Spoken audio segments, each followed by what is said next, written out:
ನಮಸ್ತೆ ಮಕ್ಕಳ, welcome back to my channel. ಇವತ್ತು ನಾವು 9th standard social science FA4 question ಪೇಪರ್ನ ನೋಡೋಣ. ಟೋಟಲ್ ಮಾರ್ಕ್ಸು 20 ಮಕ್ಕಳ. ಇದು first main fill in the blanks.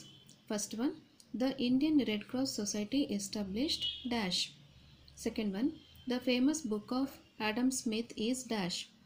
Third one, the corner stone of Indian society is dash community. Fourth one, dash beach is near Gokarna. Second main nodi, answer the following questions in 1 or 2 sentences. Okay, first one, which are the 5 divisions of our defense ministry? Next one, what is meant by child labor? Next question, name the iron and steel industries of Karnataka.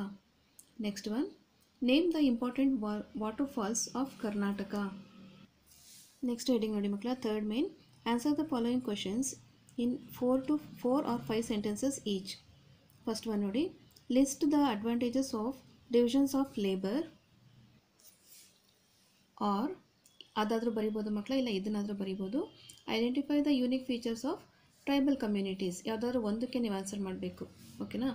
Next fourth main, answer the following questions in 6 to 7 sentences each. First one, what are the aims of NCC?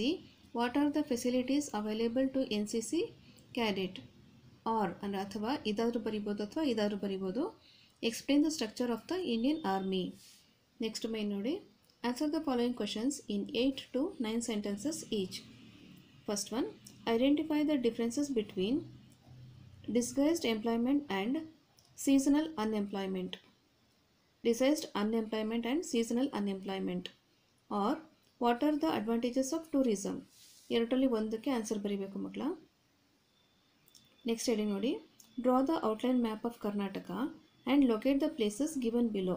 ಯಾವ places ಕೊಟ್ಟಿದ್ದಾರೆ ನೋಡಿ, Koppal, Tumakuru, Shivamogga and Bagalkot. ಮಕ್ಕಳ, ನಿಮಗೆ question ಪೇಪರ್ನ ಯಾಕೆ ತೋರಿಸ್ತಾ ಇದ್ದೀನಿ ಅಂತ ಹೇಳಿದ್ರೆ, ನಿಮಗೆ ಯಾವ್ಯಾವ ಥರ ಪ್ಯಾಟರ್ನ್ಸು ಫ್ರೇಮ್ ಆಗುತ್ತೆ ಬೇರೆ ಬೇರೆ ಸ್ಕೂಲಲ್ಲಿ ಅಂತ ಒಂದು ಐಡಿಯಾ ಬರುತ್ತೆ ಮಕ್ಕಳ. ಫೈನಲ್ ಎಕ್ಸಾಮ್ಗೆ ನೀಟಾಗಿ ಪ್ರಿಪೇರ್ ಆಗ್ಬೋದು. ಇದು ತುಂಬ ಈಸಿಯಾಗಿ ಪ್ರಿಪೇರ್ ಮಾಡಿರೋಂಥ question paper. You can do it. ಓಕೆನಾ? ಈ ಒಂದು ವಿಡಿಯೋ ನಿಮ್ಗೆ ಇಷ್ಟ ಆದಲ್ಲಿ ನಮ್ಮ ಚಾನಲ್ನ ದಯವಿಟ್ಟು ಲೈಕ್ ಮಾಡಿ, ಶೇರ್ ಮಾಡಿ, ಸಬ್ಸ್ಕ್ರೈಬ್ ಮಾಡಿಕೊಂಡು ನಾವು ಹಾಕೋಂಥ ಎಲ್ಲ ವೀಡಿಯೋ ನೋಡ್ತಾ ನಮ್ಮನ್ನು ಎನ್ಕರೇಜ್ ಮಾಡಿ ಮಕ್ಕಳ. Thank you for watching. Bye bye.